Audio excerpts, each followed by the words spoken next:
In 1923, a German archaeologist pulled a sealed clay jar out of the foundation layer of a Sumerian temple mound, and inside that jar was a tablet so old it predated the temple built above it by several centuries. He cleaned it. He held it under the light.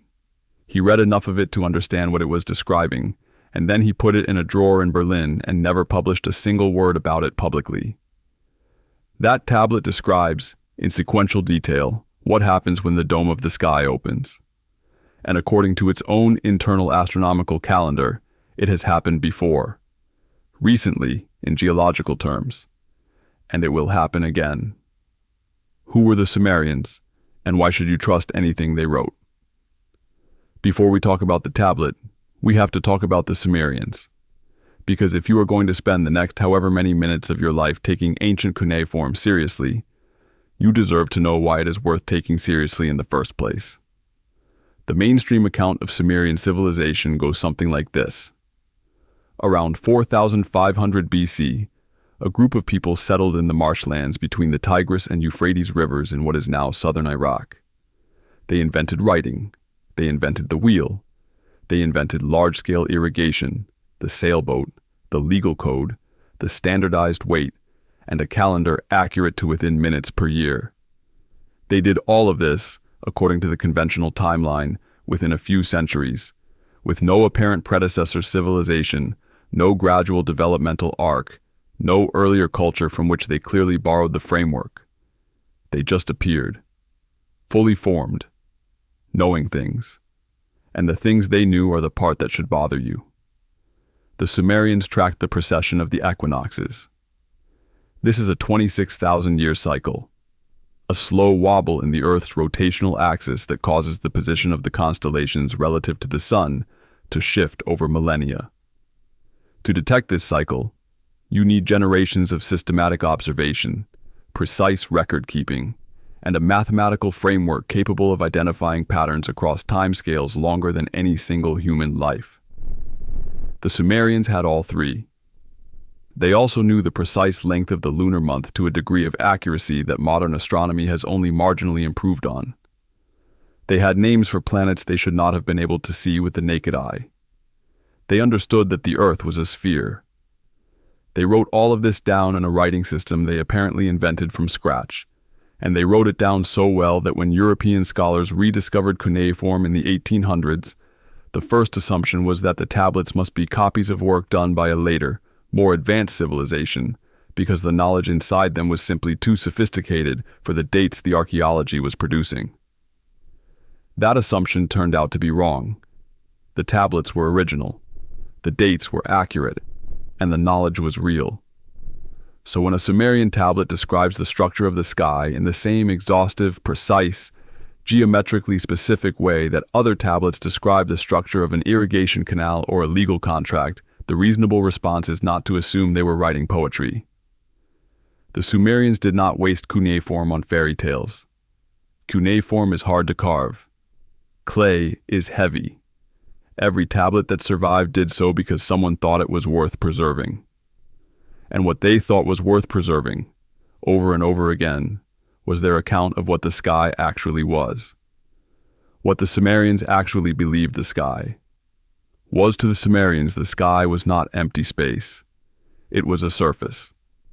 A solid vault made of a material they called barzil, which translates, depending on the scribe, either as iron or as a blue-black stone, and which in either reading describes something hard, something structural, something that could bear weight.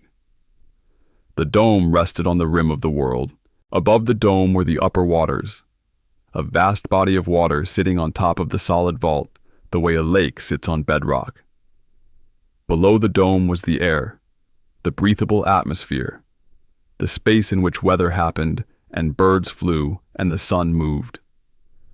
Below the air was the flat disk of the land. Below the land was the freshwater abyss, the Abzu, the realm of Enki. Below that was the realm of the dead. This was their cosmological model. Every layer was real. Every layer had a name, a function, a population of beings appropriate to it.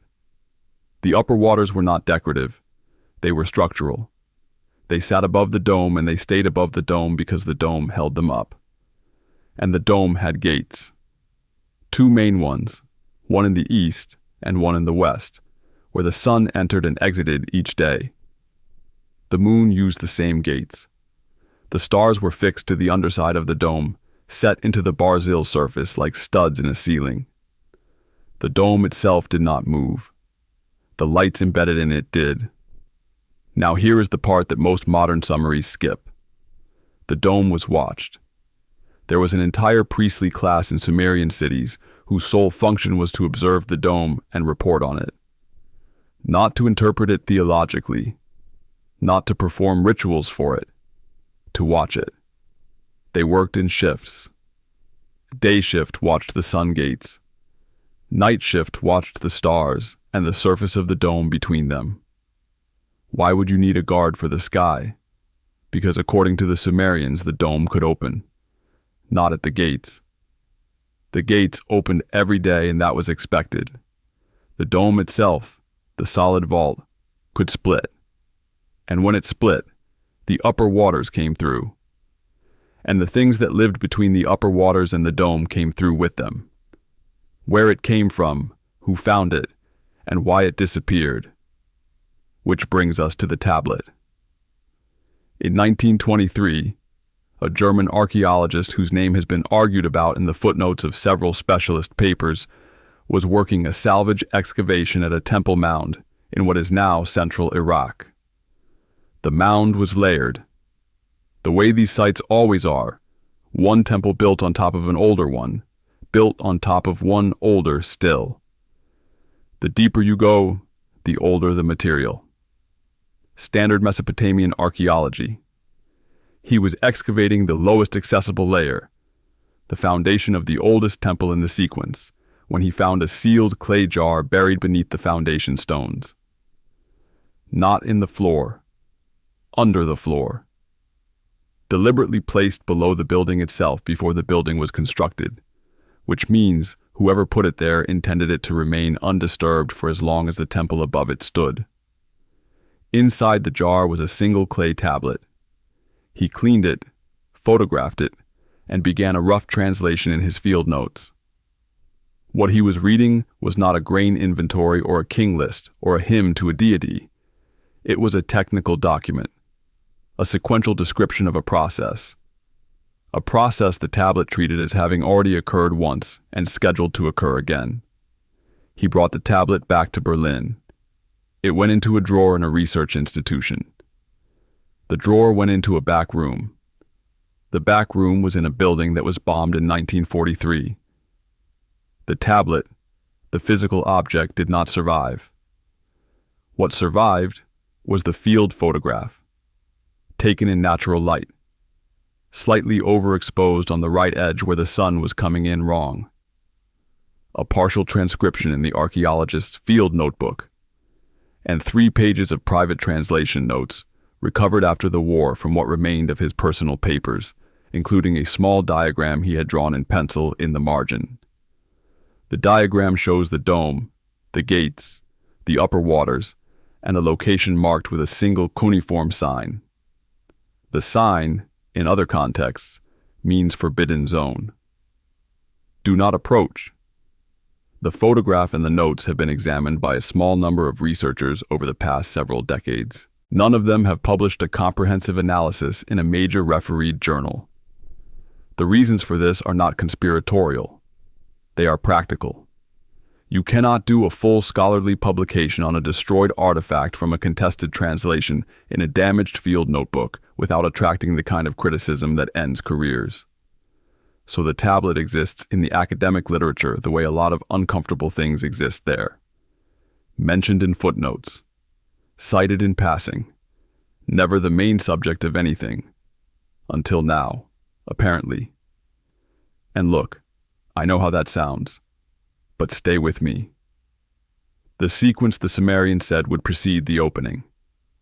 The section of the tablet that researchers keep coming back to is the one that lists the signs, the markers, the conditions the Sumerian said would precede the opening of the dome. There are 5 of them. And before you ask, no, they are not simultaneous. The tablet is explicit on this point. They arrive in sequence, with intervals between them, and those intervals shrink as the sequence progresses. The first sign can precede the second by years. The gap between the fourth and the fifth is measured in days. This is not a prophecy. It is a countdown. The first sign is a sign in the water. The Sumerians knew water the way surgeons know anatomy. They had distinct words for water in motion, water at rest, water rising, water dropping, water arriving too early and water arriving too late. The tablet uses a phrase most translators render as the turning of the rivers. The Sumerian compound is broad enough to mean a reversal of flow, a change in salinity, or a disruption of the seasonal flood cycle. The tablet does not specify which. What it specifies is that the water people, the people who had built an entire civilization on reading rivers, would recognize it immediately as wrong in a way they had no existing word for. The second sign is a sign on the land, the bowing of the high places, ziggurats, temple platforms, the raised structures of civilization falling, not in one city, everywhere. The third sign is a sign in the sky, and this is the one that stops researchers cold. The Sumerians had 4 separate words for 4 separate kinds of darkness: night darkness, cloud darkness, eclipse darkness, and a 4th term that appears in the entire surviving cuneiform record in exactly 2 other places, both of them flood texts.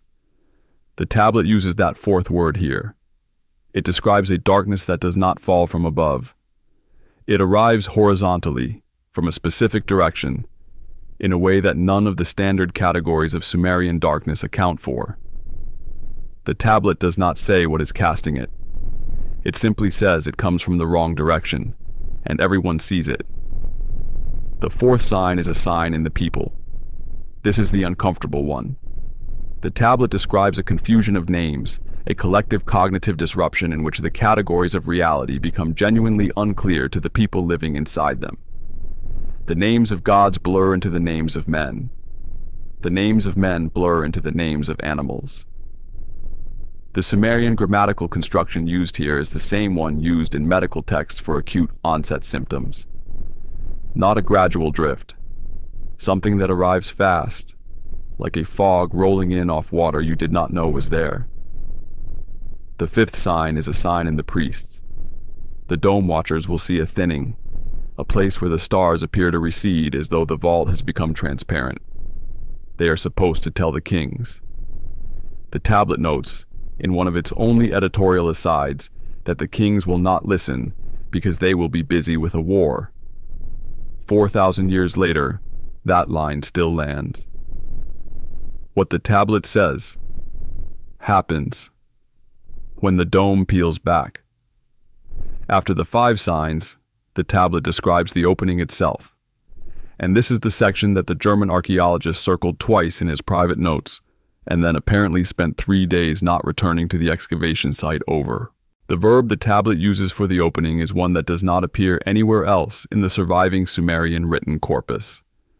It is not a word for breaking, not a word for splitting, not a word for tearing. The most precise translation is to peel back. The specific motion of lifting a lid from a jar. A deliberate controlled action performed by a hand with a purpose. The dome does not rupture. It does not collapse. Something on the other side reaches across and peels it open. When the opening occurs, 3 things happen in sequence. The first is a change in the air. The tablet describes this with a phrase translated as the heavy air came down, which most researchers read as a sudden and total shift in atmospheric pressure felt simultaneously across a wide area. The Sumerian construction specifies that this is not a local effect. Everyone feels it. The tablet uses the phrase that in other medical and agricultural contexts indicates a universal condition affecting an entire region without exception. The second thing that happens is a change in the light.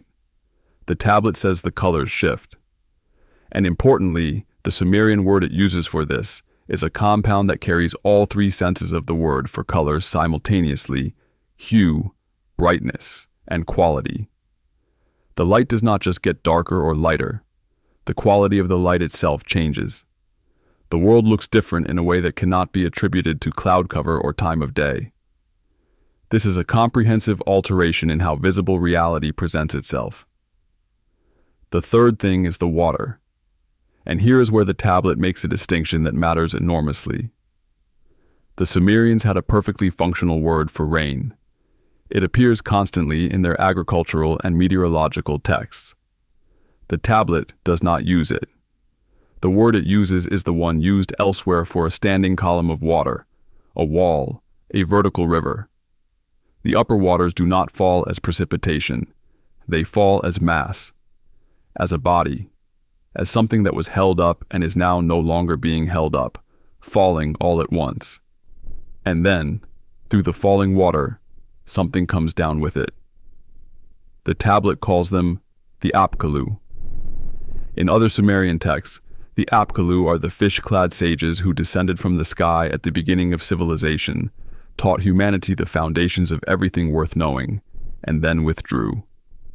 The conventional reading places their arrival at the mythological beginning of time. The tablet recovered in 1923 places it differently.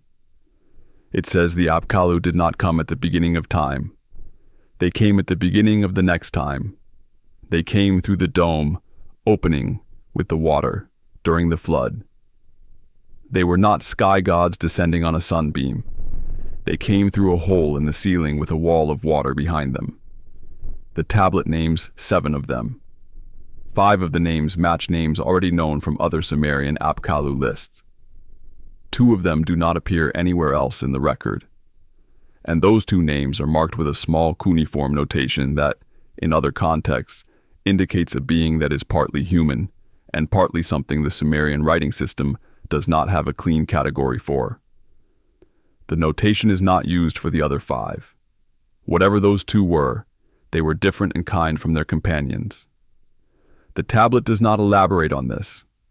It simply marks it and moves on, the way you would note an anomaly in a data set without necessarily knowing what it means. The object. Every major Sumerian temple. Owned and nobody talks about. Before we go further, there's one more object the tablet describes that almost every summary of this material omits, because it sounds strange even by the standards of ancient Mesopotamian cosmology. The tablet says that the priests at the temple of Anu in Uruk had a specific object, an object of polished stone. Its name in the tablet is not given. It is described only by what it does. When held toward the place where the dome is thinning, at the moment the thinning begins, the object responds. The Sumerian verb used for this response is the same verb used in musical and acoustic contexts for resonance, the sustained vibration of a bell after it has been struck. The object hums, not loudly. The tablet specifies that the sound is felt in the body as much as heard by the ear. The object's function was precise timing. The 5 signs gave the priests years of warning. The object gave them the day. Without it, they could narrow the opening to a season. With it, they could narrow it to a morning. Here is the part that makes this more than a detail in one tablet. When you go through the temple inventory lists from the major Sumerian cities, Eridu, Uruk, Nippur, Lagash, there is a recurring item logged in the same category as gold, silver, and precious stones. A category reserved for objects of significant value that required specific custodial oversight. The item is recorded with a Sumerian word that translates most accurately as the listener. The listener appears in the temple inventories of every major Sumerian city from approximately 2900 BC onward, and then it stops appearing. After the Akkadian conquest, the word vanishes from the inventory lists entirely. The objects are not recorded as destroyed or transferred or sold. They simply stop being mentioned, which means either they were hidden or someone knew enough to take them, and either option is its own kind of uncomfortable. Cross-referencing the flood. The tablet's astronomical markers, the ones it uses to date the last opening, can be run backward with a reasonable degree of confidence. not perfectly. The damage to the tablet's edges means several of the constellation references are incomplete. But what survives is enough to triangulate a window. The window contains an event. The event is the flood. Not the local flood, not the seasonal inundation of the plain. The flood. The one that appears in the Sumerian king list as the boundary between two ages. The one that Ziusudra survived. The one that predates the biblical Noah by at least 1,000 years, and that the Babylonian priest Berossus was still writing about in the 3rd century, before the Common Era, because it was the kind of event that civilizations do not forget.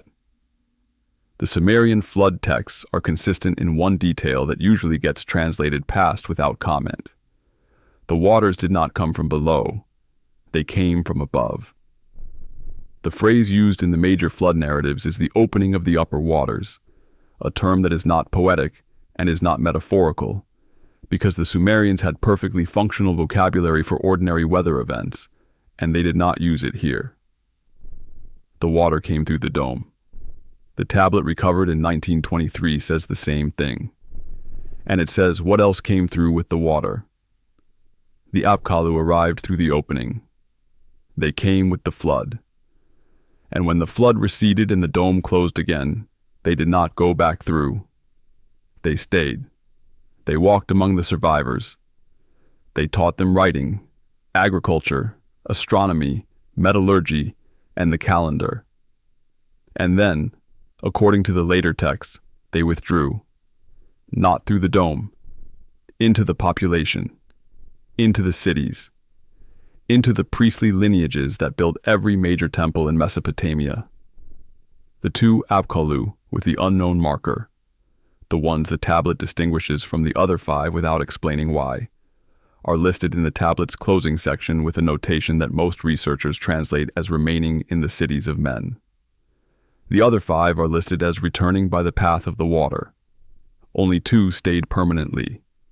The tablet records their names and marks them as other without saying what other means. Every other culture that remembers the same event. The Sumerians were not the only civilization that remembered this event. The Hopi describe a previous world that ended when the sky was breached and the waters came through. The Vedic texts of ancient India describe a vault of heaven, a solid sky that has been opened and resealed across multiple ages of the world, each opening marking the end of one era and the beginning of the next.